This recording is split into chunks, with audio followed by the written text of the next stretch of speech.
Welcome to the space where we reveal our personal humanity to reconnect with our shared humanity. Let's begin our conversation with Jolene Suba, board certified health and wellness coach. How are you, my friend? First of all, thank you for tuning in from Colorado to Philly because I know it's early there. And I am just so grateful that you are willing to spend a little time with us and share your wealth of knowledge. So, my first question is, if I were a 6-year-old child and you were explained to me in a way I could understand, what does board certified health and wellness coach mean? Thank you for having me. I'm honored to be here, first off. As you know, coaching is not a regulated or licensed industry. And I'm going to say yet because it is my desire that it become. I think if you have to have a license to be a hairdresser or to be a real estate agent or to be a lawyer, I think you should, we have people's lives in our hands in a different way than a doctor, but we really do have some control to a certain degree of where they're going and how they're handling it and their mindset. So I think it should be a licensed profession. So with that said, previously there were health and wellness coaches that were doing this for a living and finding that there weren't standards that others were holding up to or living up to.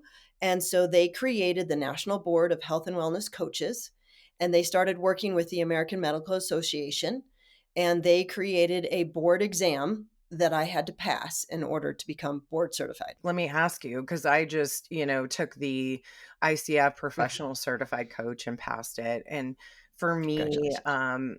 I thank you. Thank you. I mean, you know how like stressful that was. And I had done it, I'd coached for 15 years without a certification. Well, let me back up. That's my certification right there, like 175 hours. And I'm a forever student. So I had a bunch of other stuff. But the reason I did it with the ICF was because the people that we work with, they're starting to require it. Nobody in 15 years, hundreds of clients, thousands of hours has ever asked me about my qualifications. But I agree with you. And I think, and correct me if I'm wrong, and I don't know if you noticed this, but during the pandemic, people were like, especially executives were like, "Oh, I'm done with corporate. I'll become a coach." It's like, Hmm. it's not that easy.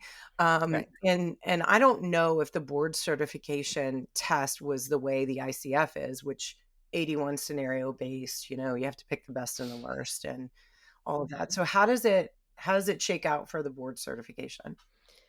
So for MBHWC, part of it was legalities. Like we had to know HIPAA rules and legal rules for our own, record keeping. Part of it was coaching techniques, motivational interviewing, trans theoretical, the stages of change, a lot of the coaching skills that we have. And then part of it was health and wellness. You had to know numbers and analytics for health and wellness. Yeah, I mean it's a lot, and Hmm. the way I used to do, and I don't know if this is kind of the way you develop your learning for coaching, is if there were issues coming up with my clients, like when I was working with the military, they would talk about PTSD. Now, I had PTSD, right? And I knew how I worked my way through it, but that doesn't mean it's going to work for Jolene. And I really wanted to understand how the traumatic events would impact the brain, the body, etc. So I went to Arizona Trauma Institute and got a certification there. Um, is that how you work your kind of learning for coaching in the health and wellness space? Yeah, it's very similar. I mean, the nice thing for me is health and wellness is kind of the same. Once you know, like, blood pressure, diabetes, A1C numbers, all that kind of stuff, that doesn't change too much unless they come out with different guidelines. But what I do, because I'm a forever student like you as well, I love learning. So I like learning new coaching techniques. Motivational interviewing I think is really powerful. They just came out with a new edition of the book. They tweak some things, so I'm reading that book again. And then another model or coaching technique that I've learned is immunity to change, which came out of Harvard, which I think is amazing. And that's what we use in the Tulane study that I'm doing. We're at Tulane University. We're actually studying behavior change and mindset change. And it's fascinating. I watch people every day. I witness people change their mindset. It's so cool. So we do, and in order to, there's two coaches. So in order to prove that the study is about the process and not the coaching, it's not that I coach differently than Courtney. We have to coach in the very same process. It's, the steps that go through immunity to change, and you identify the problem and the goal, and then you get to the hidden beliefs. And I like to think of it as, and I'm sure you get this too with your clients, is there's a root, right? That's the problem. It's either a mindset or a limiting belief or something. And I think of it like plucking dandelions. Like, in order to get a dandelion, you got to get down to the root, right? If you just pull out the top, the dandelion's going to come back. So, in order to change thoughts and beliefs, you got to get down to what's the big assumption, and that's what they call it. What's the big assumption? And in this study, we're specifically working on helping people change their mindset around medication. It's a hypertension study, and they weren't taking their medications. And so the big assumptions are usually like, taking medications makes me feel old, or I assume that everyone else's needs are more important than my own, or I assume that taking medication means I'm not taking care of myself or I'm not in control. So once you get to some of those root things, then you can really analyze them, and we start doing tests on them, and we really, just kind of say, is this idea serving me? And if it is, okay. And if it's not, how can I think about this differently? That's more empowering. I literally love that because we have a team right now that's a little change resistant. So, but you know what I'm curious about, Jolene, because we've known each other a brief moment in time, and the more I spend time with you, the more I love you. Obviously, we got to give a shout out to Marcy Cottle for bringing us together, who's both are our mutual best friend. But would you be willing to share a pivotal moment in your career that significantly shaped your leadership style? I don't know that there was nothing comes to mind right away, Mhm. like nothing that when I reflect on my career, because I did corporate meetings and events for 20 years. That my degree is in film and video production. I loved working in the corporate arena, and helping people do their presentations and communicate their messages. And then, but during that time, I still felt like there was more, that I was put here for a bigger mission, and I felt always loved helping people. And so it was kind of during COVID when it was like, okay, well, what am I going to do now? What do I really want to do with my life? And that's when I went back to school and became a coach. So in terms of my leadership style, it's like every day is pivotal. Every day I wake up and try to think of something I'm grateful for and what's my intention for the day. So I don't have like that one moment where it was like, hit by lightning. That's okay. I mean, I have more, I think, in my personal life than in my professional. Well, that's not true. I got laid off in 2009, so that was probably a pivotal moment. And then bad management, really, because our brains learn in contrast. So I was like, okay, when I become a manager, I'm not doing that. I'm going to do the opposite. But yeah, so I don't think there was one defining moment for me either. But okay, let's kind of pivot into how would you describe your leadership style? Humbling. I love leaders like Brene Brown, or I do yoga with Adriene. I like Adriene's leadership style too, because they admit when they don't know something. I think a great leadership is really a collaborator. We shouldn't know everything. We should be hiring a team that has strengths that will work with together, to make the organization stronger and better. And I also like leaders who, which I try to do myself, set boundaries. Like, you can only reach me between these hours, and or I'm going on vacation and I'm going to have limited access, because that's when we recharge.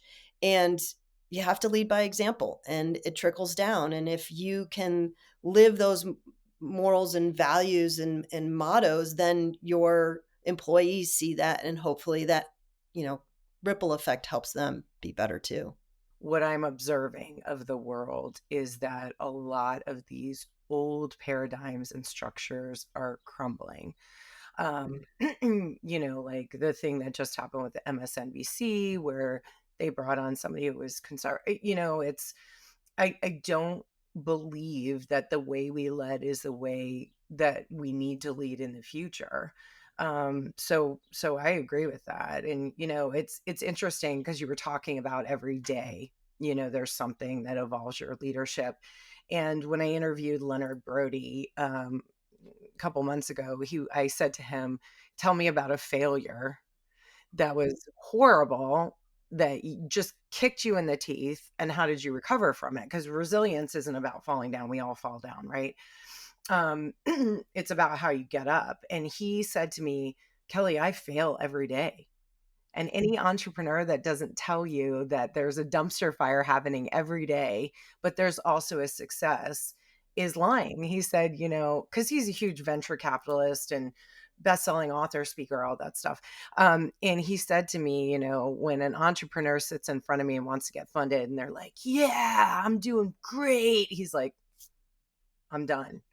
Because I know they're lying, which is really interesting. So let's ask you that. Tell me about a failure, whether it's daily or, a defining moment that just knocked the wind out of you. And how did you get up from that? And I love to think of failure as first attempt in learning, the acronym. Yeah.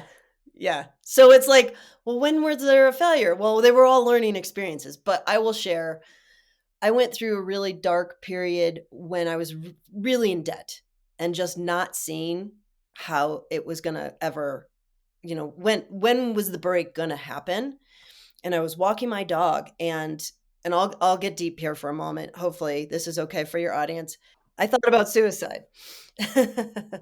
So and here I am. I'm in Crested Butte, Colorado. It's a vacation place. It's gorgeous. There's mountains all around me. The sun is shining. I'm walking my dog, and I'm like, how does my brain go there?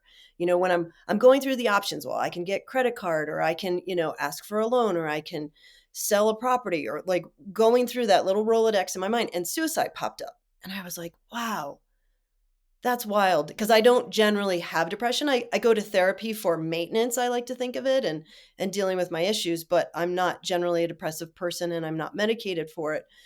But it just made me realize that even a healthy, happy person can have thoughts like that. And so I'm like from the outside I look like I have it all going on, but inside I have thoughts like that. And so that was a big moment for me to really take stock and go, okay, so where do you go with that? And immediately the next thought was that's not an option. So I didn't go down that road and I did call my therapist and said, this popped in and she asked me occasionally like, do you tend to go there? And I haven't since, but it was a wake up call for me to say a lot of people probably have this moment in time at some point in their life when they're just questioning everything.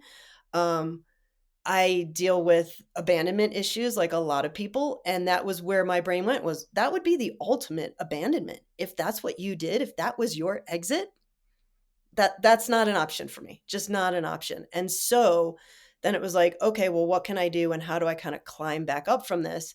And I actually took myself through that immunity to change and it started out this was all kind of at the same time, and it started out that my goal was I wanted to be more disciplined in my day. I felt like I was wasting hours, like I wasn't getting everything done.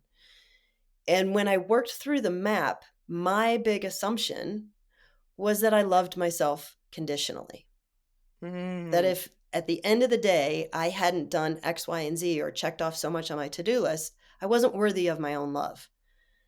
And so that was another great like aha moment where it's like, now I got to work on myself. I got to figure out so that I can love myself every. So now, back to the failure question, there are days when I have a massive to-do list or I want to get the X, Y, and Z done and I don't, but I take a moment or something else pops up and I ask myself, if I don't get this done today, will I still love myself when I go to bed tonight?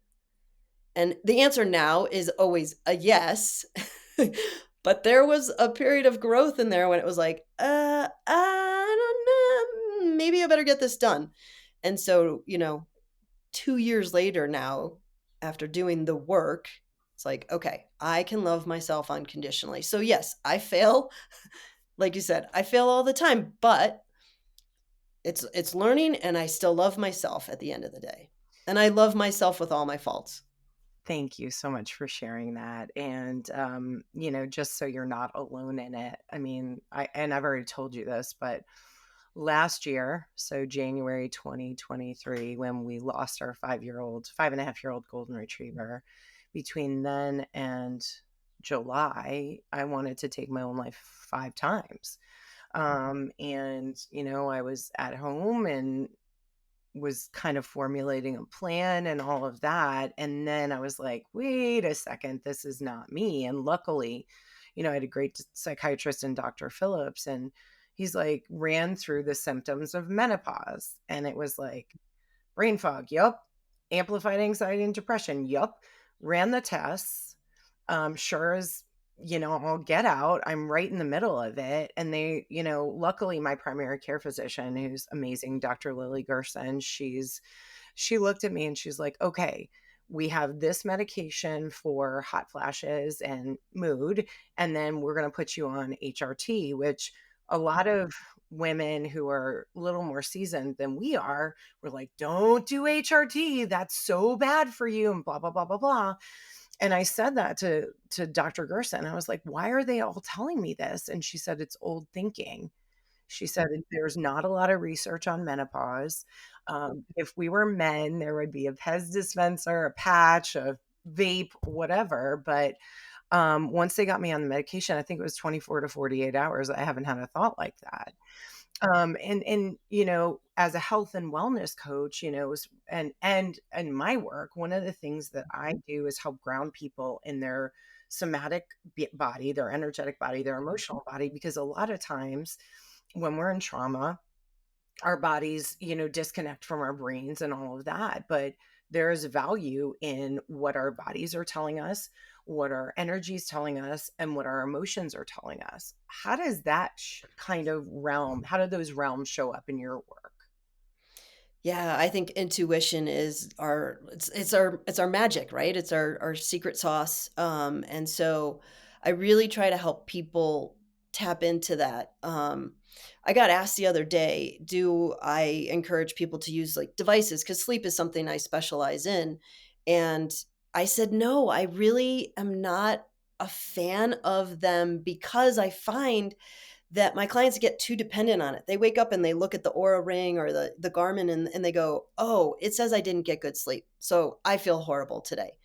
The mind is so powerfully swayed by outside things. So I really think that when we can tap into how we feel and really stay connected with that, um, things come up. I'm a big meditator. When I meditate, I learn so much more about myself and things come up that if I'm, trying to decide something big, and I sit and meditate, I can usually get an answer.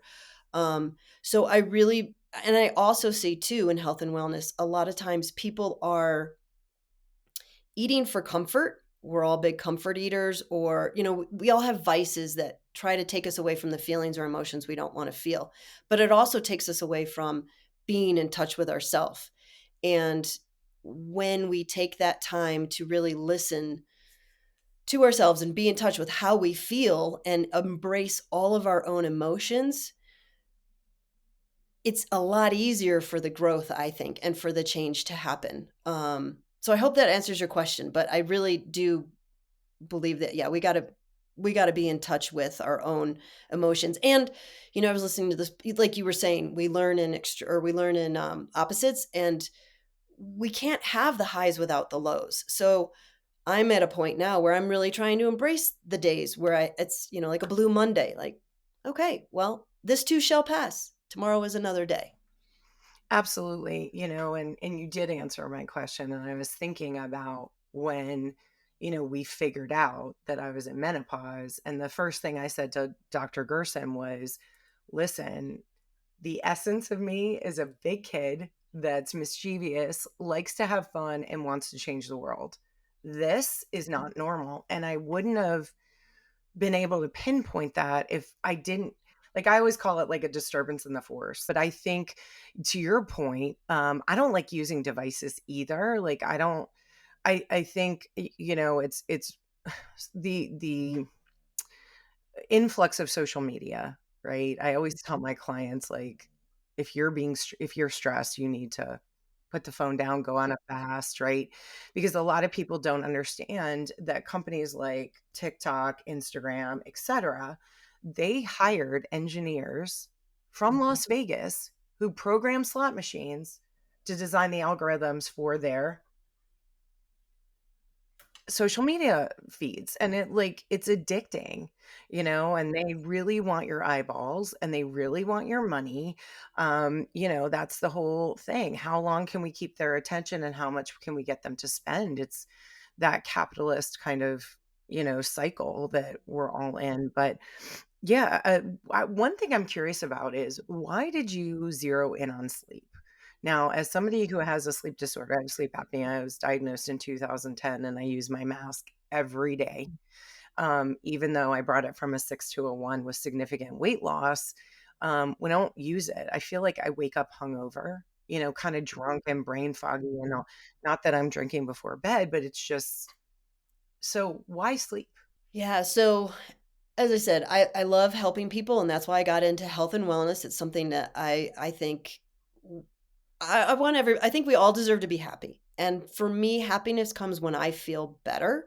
And so I wanted people to feel better. And so that's where I started with health and wellness. But as I was talking to my clients who either wanted to lose weight or they wanted to manage their stress better, whatever their goals were, I would say, well, how is your sleep? It was just one of the many questions, what are you eating? How are you drinking? What's your exercise? How is your sleep?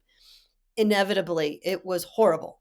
And I started to make the connection and do more research.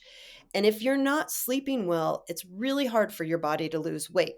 You're also you tend to be more hungry. So now you're probably going to be eating more calories. You're not making great decisions. Maybe you're too tired to go to the gym now. So I was like, I really believe that sleep is the foundation for all good health. And that's when I was like, well, that was kind of like my dandelion. I was like, I'm going to go to the root of it. I think it's sleep. I agree, and it's interesting because 'cause I'm not a health and wellness coach, but, my father's a former professional athlete, so I try to take a holistic approach, and I ask those questions, and I can't tell you how many clients I've recommended. I'm like, "Go get a sleep study." It's covered by your insurance, and let's just cross that off the list. And 9 times out of 10, they come back with a sleep disorder. I mean, prior to becoming a coach in 2009, did marketing for a neurology and sleep practice, and that was the practice that diagnosed me. And I was, I think, late 20s when they did it. And the doctor said to me, "If you don't take care of this, by the time you're 40, you will have a heart attack and a stroke, and you're more likely to have diabetes," which I didn't realize how connected it is. Like, the doctor was telling me that a lot of kids are misdiagnosed with ADHD that actually have a sleep disorder. And when I was working for the practice, it was really interesting. Like, one woman came in because her 5-year-old son was bedwetting. And she was panicked about it. And the doctor said, "Bring him in for a sleep study." And she's like, "He's 5." And he said, "But sleep apnea is genetic and you have it. Let's just test him." Like, sure enough, he had it too. They put a mask on him and bedwetting stopped almost immediately. Same thing with ADHD, and I think, unfortunately, with the healthcare the way it is, doctors don't look at, with the exception of Dr. Gersten and the ones we work with, don't look outside that box that they're trained for, or they can bill insurance companies for, which is unfortunate because why medicate a 5-year-old when it could be sleep? Night terrors. What is the other thing? Oh, another child, 4-year-old, his growth had stunted. Again, his mom had sleep apnea. Tested him, started growing again. So, I mean, what kind of challenges have you seen your clients overcome when they actually pay attention to their sleep? It's weight loss like we talked about. They can finally, I'm doing all the things, but it's not coming off. We get the sleep in order and then it's like everything falls into place. Um, Better at managing their stress, regulating their own emotions, which then leads to better relationships and they're not as irritable. And then that's Then they're more focused, more productive at work, then they're getting promotions. Marriages are coming back, they're not ending. Yeah, that kind of stuff. The other thing I wanted to say that we had talked about earlier is a lot of people don't realize studies previously in the United States were all done on men, and usually white men. And then they just thought that for women, we just cut back the dosage because women are the same as men, we're just smaller. And we're just now, I think there's new movement in menopause. I'm in menopause now, and a lot of more female doctors in the workforce saying, wait a minute, this is legitimate, this isn't in our heads. And now they're doing more and more studies on women and ethnic Yeah, yeah, I got you. Ethnic? ethnic groups Yeah. because we're all genetically different. Mhm. And so it's an exciting time. Yeah, it really is, and I see a shift, hopefully, to more women in power, because we do lead differently, we are different, but to your point, the majority of the patients in that practice I was talking about were, Black and Indian Americans, and, what the doctor was telling me was it doesn't have to do with overweight. Like, it's not you are overweight and you have sleep apnea. It's you have sleep apnea and you're overweight. But he said it has to do with the structure of the face. You know what I mean? And African Americans and Indian Americans they have a different face structure, and it just boggles my mind. How can you test on the same group and expect to apply those results to everybody? It doesn't make sense. Makes no sense. So if you were to give our audience like 4 or 5 tips on, or as many as you want or as little as you want, on how to have good sleep hygiene, what would you recommend? Yeah, and for those who may not know, sleep hygiene I define as the habits, the behaviors, the mindset as well, and the environment where you sleep. So consistency is like the one I usually start with. Try to keep the same bedtime and wake up time 7 days a week. The challenge is, Monday through Friday, we get up for work and we go to bed for work. But then Friday and Saturday, we want to stay up late or we want to sleep in on Saturday and Sunday. And then Sunday night, our brains, which love routine, don't know which one they're supposed to be on. So it's challenging, but as much as you can, a consistent sleep routine. Think about your environment. Do what I like to call a room audit. It should be dark. Light is stimulating to our brain, and we work on a circadian rhythm, so it thinks it's supposed to be awake. So keep it dark. If you don't have blackout shades or curtains, a mask is really great. It should be a calm environment. The only thing you should do in your bed is sleep and procreate. That's it. You should not do work there. You shouldn't, because we don't want it to be a place associated with any stress. We want it to be a place where we relax and have enjoyment. It should be cooler. You and I were talking about sweating at night. As much as you can, if the room should be, our bodies drop a couple degrees in order to fall in that first stage of sleep. So keeping it around 67 is ideal. It's sometimes a little too chilly for people, but I usually throw on the covers and then throw them off. My partner, Evan, keeps his foot out in the night and he calls it his outrigger. And it's his body's way of regulating its temperature. So it's not, if we get too hot, we'll wake up again. And then during the day, see, a lot of people think that good sleep comes at the moment when we're going to bed, but it's what we're doing all day long. And back to that circadian rhythm, if you can get up and get out, like right now it's 7:45 here, it's beautiful. It's the time to get outside without glasses and just get sunlight into your eyes. And that starts your circadian clock. You start building up your sleep pressure throughout the day so that when you go to bed at night, you feel tired. And then mindset, I think, is the other big, big thing. My favorite quote is Henry Ford: whether you think you can or you think you can't, you're right. And it's the same way if you have an attitude where I can't sleep or I get horrible sleep or I'm a bad sleeper, it's going to be a little bit harder for you to get over that hump. Whereas if you have a mindset this goes for anything, including sleep, I think I can get better at sleeping. That's going to move you towards getting better sleep. I love that. And when I met with my doctor, my sleep doctor, Dr. Antonu, in May, I was talking to her about, working with the military and how some of them are like, I will sleep when I'm dead. And she said, when they say that to you, tell them if they don't sleep, they'll get dead. And I was like, okay, I will use that. What I'm fascinated by, and I'd love to hear your thoughts on this, is I think some of these major disasters that we've had, whether it was the Exxon oil spill, BP oil spill, the Baltimore Bridge. I feel like Mhm. sleep deprivation had a role in that.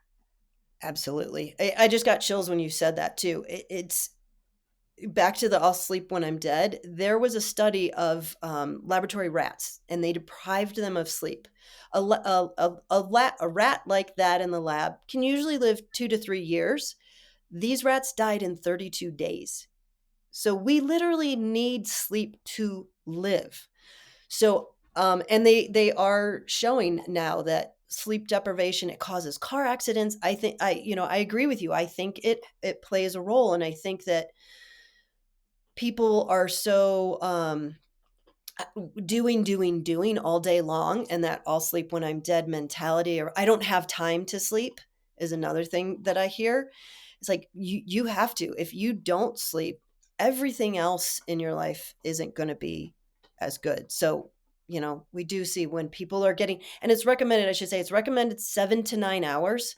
Not everybody needs that. I think the best way to figure out what you need is to go to bed when you normally do and don't set an alarm and see when you wake up. And that'll give you an idea of what your body needs.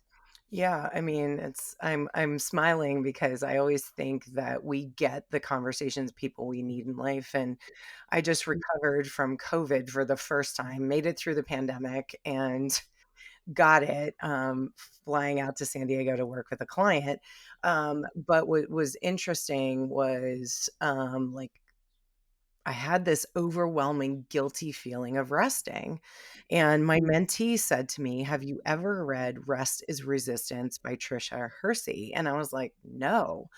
And it's great. She founded the Nap Ministry, and she is brilliant. She's a pastor, and a lot of what she talks about is white supremacy and capitalism being the source of that. And what she cites in the book, which I thought was so powerful, was that it was either one of her ancestors or she was reading a story about an enslaved man who had a head wound and they sent him out to work regardless. And she said, and it reminded me of when I got in a car accident and had a pinched nerve and was in the emergency room. And my boss was like, "Yeah, but can you muster the strength to come in?" And I'm like, the hell? And so what I'm trying to reprogram my brain to do is see that rest is part of the process, which I know. I know here, or actually I know here, but this hasn't caught up yet. So how do you help your clients overcome that feeling of guilt and really, let's call it deprogramming, because it really is. It's programming from back, when the capitalist society started. Yeah, it's challenging. It's that fine line that we have with as being coaches, where we don't want to preach or teach, right? We want to provide information, but then we have to ask the insightful questions to hopefully get them to come to the decision that sleep is beneficial for me. So I like to ask, when did you feel your best and what were you doing? Or when was your best sleep ever? And help them start to connect the dots that, oh, wow, I did feel better. Another fascinating study that I read about was people who are sleep deprived miss social cues. Like, as I'm looking at you, I'm reading your face and we're connecting, but sleep deprived people miss them more. And so now you're starting to feel disconnected and irritable. And so, just another way that sleep really helps us be better humans, better, helps us enjoy life better, do our jobs better, have better relationships. Yeah, I mean, I'll tell you a funny story real quick. When I got married May 10th, 2008, my mom pulled aside my husband and she said, two things you need to know about Kelly. When she's hungry, feed her. When she's tired, put her to bed because that's how she's been since she was a baby. And it's right. He's right, and what the challenge for me is I override my intuition. So leading up to getting COVID, and this happens to me every year, and I'm hoping I learn my lesson, but I'll get these little taps like it's time to rest. It's time to slow down and rest. And then it appears people that I love, whether it's Marcy or my husband Brian or my brother Mike, will go, "You're doing too much. Did you tell your doctors you don't rest? Blah, blah, blah, blah, blah." And it's like the universe is like, "Okay, you didn't listen. Here you go, COVID." And like last year, it was bronchitis. I mean, it's just, I really believe that the thread that we're pulling at today is listen to your body, listen to your emotions, listen to your energy, and let that guide you. Because, like you said, there's so much external noise in our world that is literally programming us, that oftentimes we get lost and we can't hear ourselves.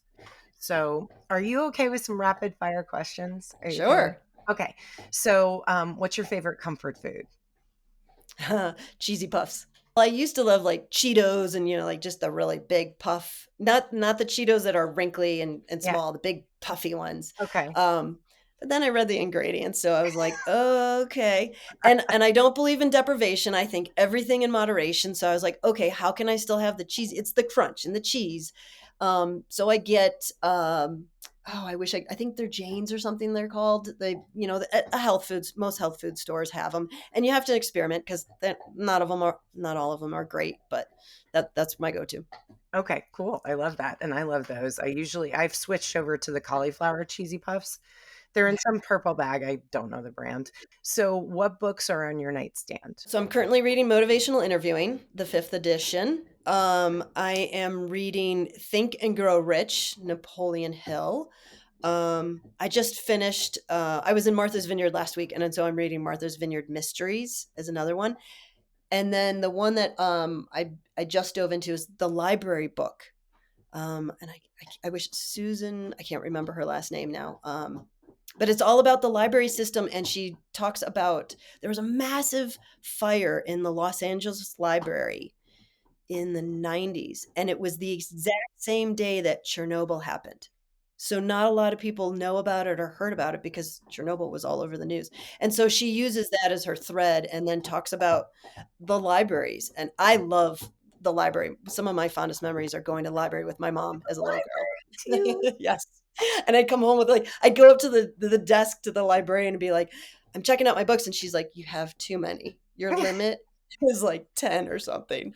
Yeah, I would do the same thing. And like my arms were like shaking, and Yeah. she's like, "Yeah, you have to put like five back." Come And on. did you have in school you had the book order forms and you get the little newsprint? Yep, or the cards, like the cards where you have to like write down what you want. Yeah, I love that. Yeah. Okay. Yeah. So what's It's that learner that we both, that we both are. We just love to read. I love to read, and if somebody wrote me a check to put me in like school, if they were like, "Here's $1 million, go Yes. study," I'd be like, "Yes." Okay, what songs are in your playlist? I'm a big New Order fan. I went to high school in the 80s. So I love New Order. I love Satin Jackets. He's a DJ. It's another favorite of mine. Goldfish, two DJs from South Africa. Um, yeah, those are my big ones right now. And then Cool. I love throwbacks too. I love, disco. I call those oh wows. Like if you hear like Tainted Love, you're like, "Oh, wow, yeah." Or like 90s hip hop, that like I love 90s hip hop. Okay, what are you most grateful for in this moment right now? You. Do not do that. Oh, you're so sweet. I love you so much. And if anybody wanted to get in touch with you to do some work with you on sleep or besides going through me, because Jalena's in our global coaching cohort, because I wrangled her and got her in there. Not that it took much wrangling because she's just awesome. How can they get in touch with you? Yeah, so my company's called Happiness Anchor because I believe happiness is our anchor. And it's happinessanchor.com. On Instagram, I'm happiness.anchor. My email is happy@happinessanchor.com. Yeah, and I will tell you that spending time and spending your money with Jolene is a wise, wise investment, and it will pay off dividends. So, thank you, Jolene, for taking your time and spending your time with us because it's a precious currency. And thank you to our audience for listening. It's our intention on Hidden Human to inspire you to go out and have authentic conversations to deepen the connections in your life. Thank you so much for listening and make it a great day.